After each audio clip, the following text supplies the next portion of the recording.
50 договори кои чекаат исплата од ИПАР-3 програмата се стопирани по скандалот со директорот на платежната агенција, потврди министрот за земјоделство Цветан Трипуновски во тема на денот на Сител. Според него нема опасност од губење средства, а исплатата ќе продолжи по завршување на проверките. Трипуновски потврди дека постапката е стопирана по барање на македонска страна, а не од Брисел како што обвинува опозицијата. Колку ќе трае постапката на проверка на сите стопирани договори, засега е неизвестно.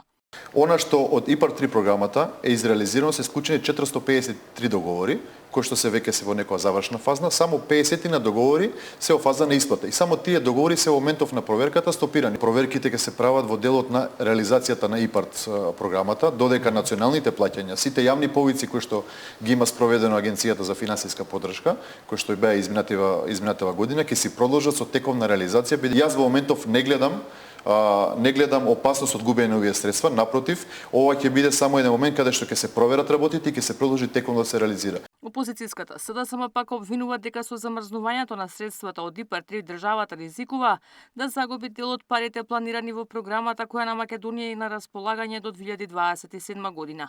Екс-министрот за земјоделство Николовски понуди решение на владата за деблокада на средствата. Првин, утврдување на фактичката состојба, обемот и слабостите.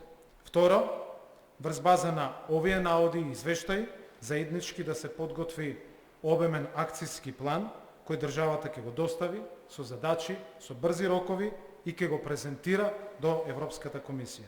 Трипуновски пак одбива помош од СДСМ со образложение дека не може да нудат помош оние кои што создавале проблеми. Во следните денови ќе биде именуван нов директор на платежната агенција. По скандалот во кој директорот Илија Стоилев беше фатен како прима подкуп за доделување на финансиски средства на агрофирма од Струга, која не ги исполнувала условите. Неизвестно е колку долго средствата од Европската програма ќе останат стопирани.